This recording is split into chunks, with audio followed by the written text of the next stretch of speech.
मेरा कोटि कोटि सादर जय गुरुदेव। सभी सत्संगियों को मेरा प्यार भरा सादर जय गुरुदेव।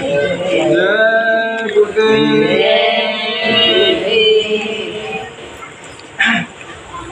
मैं एक चीज नोटिस की,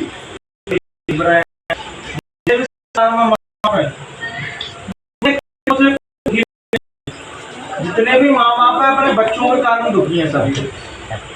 अगर कोई कहीं सत्संग में बच्चे की या माँ बाप की कोई बात चलती है तो बेचारे माँ बाप फूट फूट के रोने लगते हैं। अब जब माता जी की बच्चे की तबीयत खराब थी तो हम तो देखने गए थे, तो माता जी और भाई साहब कितने परेशान थे। तो वो बच्चे जब फिर ही पे खोटे कर्म करने लगते हैं, उनसे काम करते हैं, बच्चों को लगता है कि हम अपने अच्छाई की वजह से वहां से बच के आ गए। लेकिन ये भूल जाता है कि तुम्हारे माँ बाप तुम्हारे लिए कहाँ जा रहे हैं, क्या क्या कर रहे हैं, किन किन चीजों में कर रहा है। सत्संग में गाना उनके वो बच्चे को अपनी पुण्यों से नहीं बचाता, तो इनके पुण्यों से बचा। कल परसों हम घूमने गए तो हमारा इतना जीव उदास नहीं होगा, इतना दुखी नहीं हुआ था। बच्चे बच्चा जब हॉस्पिटल में था तो कैसी स्थिति आप सब लोगों ने देखा होगा कि बनता तो बचेगा नहीं। आप बताओ माँ बाप का दोष है कि गुरु महाराज का दोष है, भगवान का दोष है, किसी का दोष है? कुछ होगा तो क्या करें, वो जय गुरुदेव से जुड़े रहे। तो माँ बाप सत्संग में खूब करते लेकिन वो जय गुरुदेव का मान नहीं बचा पाया। तो जय गुरुदेव बता तुम अच्छे काम करोगे तभी तो जय गुरुदेव अच्छा करेंगे। अपने शरीर को ध्यान नहीं दे रहा कि हमारा शरीर कहाँ जा रहा है। खाने पीने का शौक रखो, अच्छा खाओ पियो, अच्छे कपड़े पहनो, उसके लिए हमने मना कर रहा ना, गुरु महाराज ने मना करी। अच्छा खाओ पियो, मतलब दारू मारू तो मत पियो, वो तो शरीर को भी करा रही हो, पैसा भी तो नुकसान कर रही है, तुम तो खाओ उससे। आज भी सत्संग में जी बात चल रही थी, वो कह सत्संग में मास्टर यही कह रहे हैं मुझे नौजवान बच्चे नहीं आते सत्संग सुनने, जिनको सबसे ज्यादा सत्संग की जरूरत है वो सुनने नहीं आ रहे। अब बताओ, आप तो वैसे ही को घटे छोटे कर्म नहीं कर रहे, फिर भी आप सत्संग सुनने आ रहे हो, तो ये कितने बड़े सौभाग्य की बात है। यह तो सुनने ही जरूर नौजवान पीढ़ी को सत्संगी कि वो आज गड्ढे में सबसे ज्यादा नौजवान पीढ़ी गिर रही है। आप लोगों ने बुरे से बुरे समय में काट के अपना जीवन जिया और बच्चों को पाला। अब वो बच्चे अपने ही शरीर का ख्याल नहीं रख पा रहे तो दूसरे का क्या ख्याल रखेंगे। शादी होके बच्चे जब गृहस्थ आश्रम में आएंगे तो क्या बीवी का ख्याल रखेंगे, क्या बच्चे का रखेंगे, क्या घर गृहस्थी को चलाएंगे। महाराज जी ये सोच के चले तो प्लीज बात ही है। लेकिन वो सत्संग में जगह जगह सत्संग हो रहे हैं, राम कथा हो रही है, भागवत हो रहे हैं, लेकिन अपने जीवन में कोई नहीं उतार रहा वो सीख रहा है। आदमी क्या सोचता है कि पहले मैं आराम से रुपये कमाऊं और फिर ये भागवत करवा दूंगा या रामायण करवा दूंगा, जानना सत्संगी होंगे जय गुरुदेव का सत्संग करा दूंगा, करोड़ों कमा तो रहा 2 नंबर से। अब ऐसे सत्संग कराने से बढ़िया तो सत्संग कभी मत कराओ, कभी सत्संगियों को घर मत बुलाओ, कम से कम अपने काम तो मेहनत ईमानदारी से करो। लेकिन कोई भी व्यक्ति आजकल मेहनत और ईमानदारी की कमाई को करना नहीं चाहता। जो देखो तो महात्मा पर भी उठा देते हैं, अरे महात्मा ऐसे, महात्मा वैसे। अरे कैसे भी हो, तुम्हें तो कभी गलत उपदेश नहीं दिए, तुम्हें कभी गलत प्रेरणा दी, हमेशा तुम्हें अच्छाई की ओर चला गए। लेकिन हम लोगों ने, हम तो हमेशा सोचते हैं गुरु महाराज जी भी कह के सब लोगों को समझा के उन्होंने अपना जीवन खपा दिया। और यही हम उस रास्ते में निकले हैं कि भैया तुम अच्छे से अपना जीवन जियो, जैसे भगवान तुम तारा अच्छी मेहनत करो, ईमानदारी से भी बच्चे को पालो, अपने घर गृहस्थी को चलाओ। और जो उनके कर्म करने की तुमसे कौन कह रहा है। आजकल तो देख रहा है दारू भी शुद्ध नहीं आ रही, कई आदमी दारू पी कर मर रहे हैं। इसलिए बहना भाइयों तो उसको दारू की बोतल पे लिखा है कि इसको खाने पीने से कैंसर होगा, पुड़िया खाने से कैंसर होगा, तब भी अब नहीं मान रहे। और अच्छी चीज होगी जहाँ सत्संग हो रहा है तो यहाँ आप लोग आ रहे हैं तो आपके बच्चे आपको भाषण देते होंगे क्या सत्संग करने जा रहा है, क्या सत्संग कर रहे हो, तुम क्या कर रहे हो। तो उनसे जो भैया चलो हम सत्संग सुनने जा रहे हैं, अपना जो गलत काम कर रहे हो तुम तो ना जा रहा सुनने, तो अच्छे काम कर रहे हो। तुम जब दारू क्यों पी रहे हो, पुड़िया क्यों खा रहे हो, व्यवचार क्यों कर रहे हो, पढ़ाई दृष्टि से क्यों देख रहे। इसलिए सत्संग तभी फायदा है, तभी उसका लाभ मिलेगा जब हम उसको जीवन में उतारे। तो सत्संग में हम जहाँ आते हैं, जैसे ही माँ बेटे की बात चलती है, दादी भी हो रही थी है, बहू के मारे के बेटा ने मैं भजन करती हूँ तो जना क्या प्रॉब्लम है उनको, तो वो तेज आवाज में टीवी चालू कर देंगे। अब बताओ, जिसको भगवान के नाम से इतनी नफरत है, भगवान के नाम से इतना रोस्ट हो रहा है, बताओ उनके भगवान भले करेंगे कभी। जो कोई दादी घर में भजन कर रही है, ये बता वो कह रहे हैं कि वैसा कोई टीवी तेज आवाज में नहीं चलाएगा, पहले भजन कराएंगे तेज आवाज में टीवी चालू कर देंगे, बच्चे वहीं उधर मचाने लगे। तो ये बता क्या स्थिति है क्या? फिर अब ये क्या है, तो ये सत्संगी के बच्चे थे और उनके संग ऐसा क्यों हो गया? अरे उन्होंने बच्चों में सत्संगी जैसे कोई गुण तो हो, बच्चे सत्संगी वाला को काम तो करे, माँ बाप कहीं सत्संग में जाते हैं तो कभी माँ बाप से बच्चों ने जी कही कि मम्मी पापा को किराए को पैसा तो नहीं चाहिए, तो खाने पीने के लिए पैसा ले लो, वो तो बच्चे हैं। तो उनका पुण्य बहनों भाइयों को सत्संग में नहीं जा रहे, और बच्चों का वो भी पुण्य लगता है जो अपने माँ बाप को कोई तीर्थ यात्रा पे सत्संग के लिए पैसा भेजते खर्चे के लिए, तो वो उनको पुण्य वैसे ही मिल रहा है, वो सत्संग में भले नहीं जा रहे, बच्चों को वैसे ही पुण्य मिल रहा है। इसलिए हम धर्म को समझे, बात करते हुए गुरु महाराज कैसे आगे गए, आए इतने सत्संगी है, आए आश्रम में भी भाषण गया तो वहां भी लड़ाई झगड़े हो रहे थे। तो किस बात का भजन कर रहे हो, कैसे टाट के कपड़े पहन रहे हो, कैसे गुरु महाराज के रास्ते पे चल रहा है, या तुम्हारे अंदर ठंडक नहीं है, सब में प्रेम नहीं बांट सकते, शांति की बात नहीं कर सकते, भाईचारे की बात नहीं कर सकते, तो कैसे धार्मिक व्यक्ति हो तुम? आज की सबसे बड़ी विडम्बना ये है कि हम सत्संगी में लड़ाई झगड़े पता क्यों हो रहे हैं? क्योंकि हमारे अंदर सौरी नहीं है, हमारे अंदर त्याग की भावना नहीं है।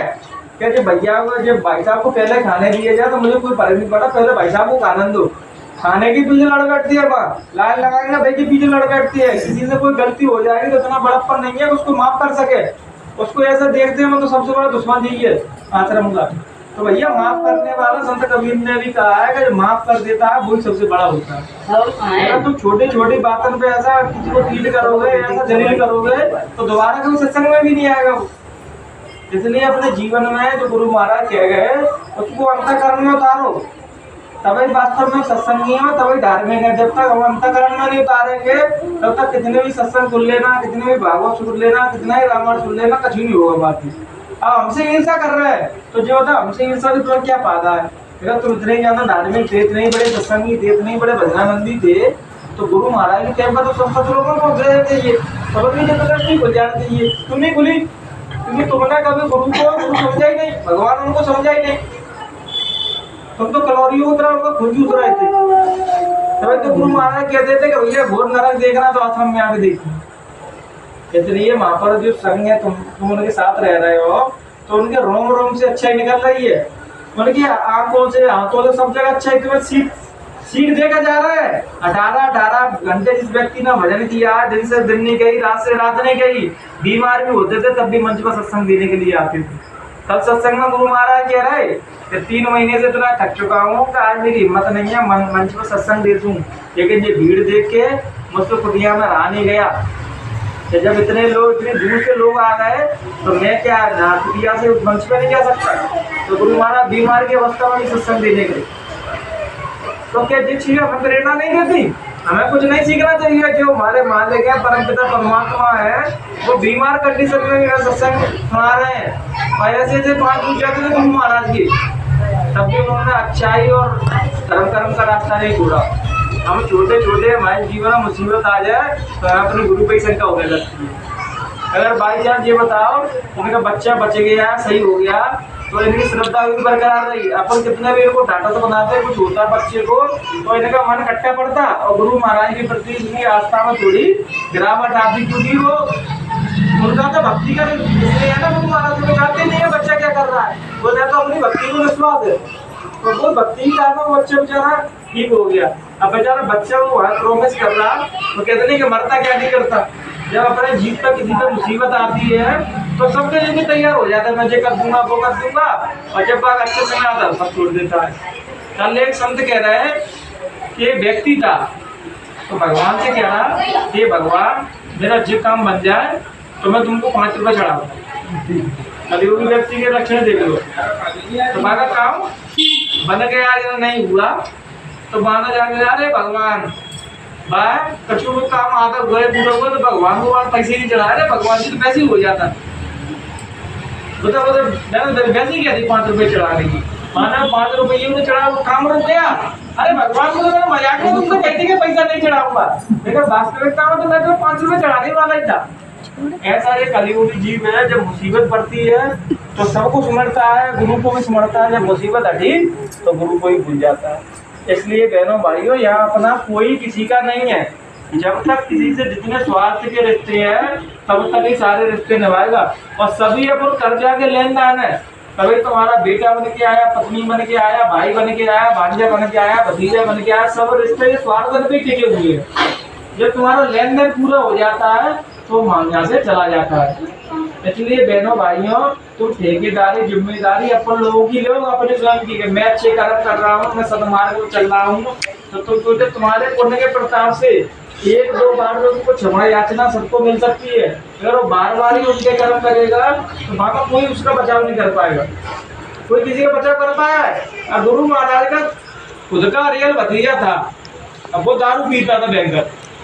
तो बाका आप सोचो जो दुनिया को जगत के तारने आया है वो भतीजा कुछ नहीं सीख पाया उनसे, भतीजा ने कुछ नहीं कर पाया उनके साथ रहते हुए। दारू पी के आश्रम तक भी तो मचाता रहता था और पीठ पे सत्संग में भयंकर। तो इसलिए जो उनसे सद्भावना लेगा, अच्छे विचार लेगा, भाई को तो गुरु महाराज भला करेंगे। भाई ये तो सदमार्ग भाई को सब कुछ दिखाई देगा। हम मथुरा में रहते थे, वहां के लोग नहीं मानते थे गुरु महाराज को, क्यों कहते घर के जोगी जोग ना हमारे गाँव के सिर्फ। गुरु महाराज को तो वहां सबसे बड़ा दुश्मन समझते थे, धर्म का सबसे बड़ा दुश्मन गुरु महाराज है। क्योंकि जो पुरानी मान्यताएं है जिनसे मले बैठे है, जो कोई ज्ञानी पुरुष हमारे बीच में आता है तो उन्होंने जो मान्यता को पकड़ के बैठे हैं उनको बहुत दुख होता है, वो जंजीरों को छुड़ना नहीं चाहते। और तुम्हारे बीच में कोई महात्मा आ जाए जो गुरु महाराज से हटके कोई विचार आपको देना चाहे या कोई नियम बताना चाहे तो तुम्हारे लिए वो सबसे बड़ा दुश्मन हो जाएगा। जो तो गुरु महाराज बोल के नहीं गए, अरे बोल के उतना ही जा सकता था जितने तुम समझ सकते हो। अगर तुम समझने के ऊपर की बात तुमसे कहते हैं तो उसी के सब भग जाते। इसलिए तो एक महात्मा वही बात तुमसे बता सकती हैं, वही पर्दा खोल सकते हैं जितना तुम समझ करो। अगर सारा सत्संग कोई भी महात्मा का खुल के बता देगा तो तुम कभी सत्संग में नहीं आओगे, ना महात्मा को कभी मानोगे, क्योंकि वो साची बात थी, वो अच्छी नहीं लगती। कभी से आपने कही नहीं कि जब मैं झूठ बोलता हूँ तो लोग मुझे कंधे पर डाल के घुमाते हैं और सच बोलता हूँ तो मारने के लिए दौड़ती है। गुरु महाराज से भी पूर्वात्मा थे तो ऐसे सारे लोगों के ऊपर का वर्णन करते थे तो सब वो भैया सत्संग हो जाती है। भैया जिसने भैया यहाँ से मयूर मार्केट में देखी हो, अब तुम बात दिल्ली की बात करो, मानेगा तुम्हारी बात? नहीं मानेगा। मयूर मार्केट में देखी तो दिल्ली की बात कैसे मानेगा? तो गुरु महाराज चीज को समझ गए तो भैया नहीं यदि रहना चाहते हैं तो न रामायण की सीएं ले ले, भागवत की सारे और महात्मा संजय महात्मा सच्चे होती है। जब उनका कोई ग्राहक मिल जाता तो उससे जी बड़ी खाना ना श्रद्धा पूर्वक कह देते हैं तू तो मुझ में श्रद्धा रखना, बस तेरे सारे काम तो सही बन जाएंगे। फिर भगवान अर्जुन से जी तो कह रहे थे तू बस मुझे देखना, बस एक मेरी ओर चित्त बांधे रखना बस, और तुझको तो किसी ने देखना। तो ये तो हनुमान चालीसा में कही है, और देवता चित्त न धरे हनुमत से ही सर्व सुख करने। जब तक तुम एक के चरण नहीं पकड़ोगे, एक के दामन में नहीं बैठोगे तो तुम्हारी कोई मदद करनी नहीं आएगी। इसलिए हमारे धर्म शास्त्र में सब जगह एक ही बात कही है कि जो ऊपर का रास्ता परमात्मा का रास्ता है वो सदगुरु के द्वारा ही खुलेगा। जब तक सदगुरु आदेश नहीं देंगे तब तो ऊपर के रास्ता नहीं खुल सकता। इसलिए तो गुरु महाराज कहते थे गुरु को मना लो तुम्हारे काम तो सही बन जाए। लेकिन विडम्बना क्या है कि हम दोनों को अलग अलग देखते हैं, परमात्मा अलग है और गुरु अलग है, वो दोनों एक ही रूप है। अगर तुम्हारे सामने मैं देह रूप में बैठा हूँ तो तुम्हें शरीर दिख रहा हूँ, जब अंतर ध्यान में जब एक सूरत दिखेगी, अंतर ध्यान में जो दर्शन होंगे वो अपनी बात के दर्शन होंगे तो कभी खत्म नहीं होगी। देखो मैं तुम्हारी को देख रहा हूँ, तुम मेरी को देख रहे हो, तुम्हारी भी खत्म होगी और मेरी भी खत्म होगी। तभी तो गुरु महाराज कहते अंतर में चलो, अंतर में मेरे दीदार करो, मुझे दर्शन करो।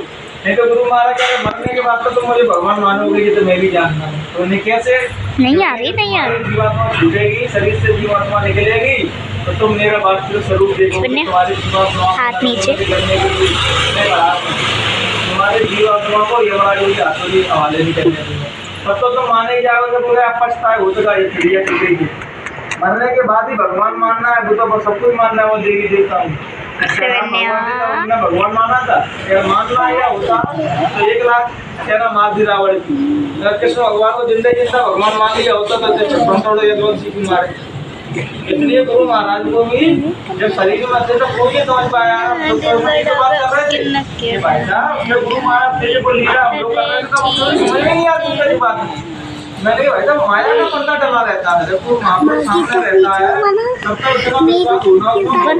बनने की बन के माया हटी है, वो अंदर जान लो। गुरु महाराज कहते भी मुझे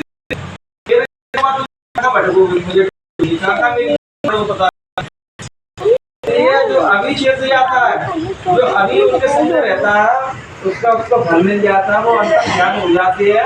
फिर तो वो किसी भक्तवान संत के हृदय में धड़क रहे होते हैं, वहाँ को जाना पसंद नहीं करेंगे। वो तो हमारा सबसे बड़ा दुश्मन है। गीता भगवान जी कह रहा है कि लोग मुझे नदी में, नाले में, मंदिर में, मस्जिद में या कहाँ ढूंढते हैं, लेकिन जहाँ ढूंढना चाहिए वहाँ नहीं ढूंढते। क्योंकि भक्त ने पूछा भगवान तो आप कहाँ रहते हो, जब इस जगह में आप रहते नहीं हो तो कहाँ रहते हो? मैं किसी भक्त के और किसी संत के हृदय में रहता हूँ। क्या तुमने उसके हृदय में जाके बोला मुझको? क्या उसके हृदय में मेरे दर्शन करवा उसके? अरे तो गुरु महाराज तो कोई मौज में आते तो कह देते थे जो ऊपर बैठा है वो नीचे बैठा है। समझ पाते महात्मा कोई भी बात को अगर खुल के तुमसे जो कह देंगे मैं भगवान हूँ तो तुम मानोगे? नहीं मानोगे। जब भी कोई देने ये बताओ कि एक जन्म में मेरी वीडियो खींच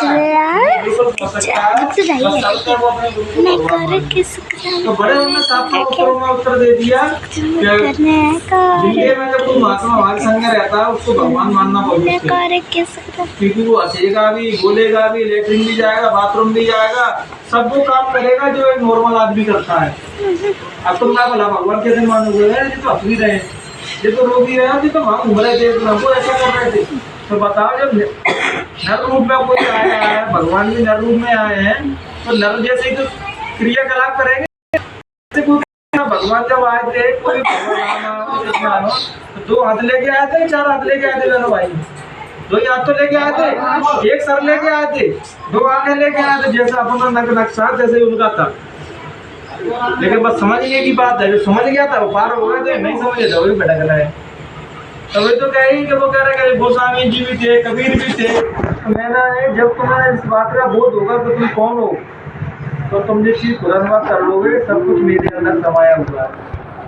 फिर भगवान गीता में उनसे कह रहा है अर्जुन से, सब कुछ मेरे अंदर समाया है। ब्रह्मा भी मैं ही हूँ, विष्णु भी मैं ही हूँ, शंकर भी मैं ही हूँ, और नरक सुरक को धारण करने वाला भी मैं ही हूँ, अच्छे बुरे को भी मैं ही फल देने वाला हूँ, जिंदा करने वाला, मारने वाला, सब कुछ मैं ही हूँ। जब आदमी को अपना बोध होता है तब उसको सब अनुभव हो जाता है कि मैं परमात्मा से उत्पन्न नहीं कर। तो रामायण में कहिए कि ईश्वर राम से जीव अविनाशी, चेतन अमल से सुख राशि। जो परमात्मा का अंश, जो जीवात्मा अपनी बैठी है, वो परमात्मा का ही अंश है, वो अपना नहीं है। अपना होता है तो बराबर अपनी अर्जी से आप मरता ना आदमी, ये माथे बुलाओ ये समय पूरा हो जाता है, नर चूल्हे को छोड़े चला जाता है अभी। लेकिन इसी नर चूल्हे को छोड़ने से पहले जो अपनी आत्मा को जान लेता है उसकी मृत्यु कभी नहीं। मृत्यु तो देखी होगी, वो समझ की होगी देखी, लेकिन ज्ञानी पुरुष मर के भी जीता है, अरे अज्ञानी पुरुष जी के भी मरता है। जो आदमी व्यवचार में, गलत आचरण में, गलत विचारों में डूबा है, खान पीन जिसका शुद्ध नहीं है, नशा पत्ती में बर्बाद है, तो वो जीते जी मरा हुआ व्यक्ति है। और जो व्यक्ति भगवान की राह पर चल रहा है, सुबह शाम उसका नाम स्मरण करता है, वो व्यक्ति वास्तव में भगवान के तो पूजने योग्य व्यक्ति है। इसलिए पूजा किसकी होना चाहिए वास्तव में? जो अच्छी आचरण कर रहा है, भगवान भी उनका सम्मान करते हैं ऐसे लोगों का। तो भाई तो भगवान ने कहिए कि मुझसे बड़े भक्त होते हैं, संत मुझसे भी बड़े हैं, क्योंकि वो मुझ पर पूर्ण विश्वास रखते हैं। इसलिए तो कहीं संत वचन पत्र की लीका मोर मुकुट चाहे पड़ जाती है। तो संत अपने लिए कभी कुछ नहीं मांगते, वो दूसरे के लिए कुछ मांगते हैं। अगर आपको बहनों भाई कोई भी तकलीफ होगी, अगर सही संत होगा तो तुमसे ज्यादा हृदय संत का दुखेगा, कि वो किसी व्यक्ति को दुखी देख ही नहीं सकते। इसको संत हृदय नवनीत समान। संतों का हृदय इतना कोमल रहता है कि कोई व्यक्ति उनके सामने रो पड़ा तो उसको भूल ही जाते हैं कि उसने क्या कर खोटे कर्म किए, किन कारणों से दुख भोग रहा है, उसको जीवन दान देते हैं, जा तू फिर जीवन सब आपको अच्छा। भगवान का एक विधान है, भगवान का तुम खोटे कर्म करोगे तो उससे तो दया नहीं है भगवान के अंदर। खोटे कर्म करोगे तो उनका दंड देगा वो। और संत का हृदय ऐसा है, चलो कैसे भी कर्म करके चलेगा, उनके दरबार में चढ़ पकड़ के रोड लगे, सब कर्मों की कहीं माफी दिला देती है और भगवान की राह में। गुरु महाराज के वचन है, गुरु महाराज भी कहते थे कि बच्चे जो करके आए हो सबको भूल जाओ, अब तो मैं इस सारे में आ गए, अब तुम मुझे देखो मैं तुम्हें देखूं। इसलिए इन्हीं विचारों के साथ अपनी वाणी को नहीं बढ़ाम देंगे। और भैया अपने बच्चों से हाथ जोड़ के, सभी बच्चों से लाल माता कहना बहुत जरूरी थी, सभी सब निवेदन करके देखेंगे भैया अपने बच्चों को भैया ध्यान दो, हाथ जोड़ लो भैया, खा पी भैया, अच्छा ध्यान रख अपने शरीर का, नहीं बच्चों को कुछ होगा तो माँ बाप सभी दुखी होंगे। जय गुरुदेव।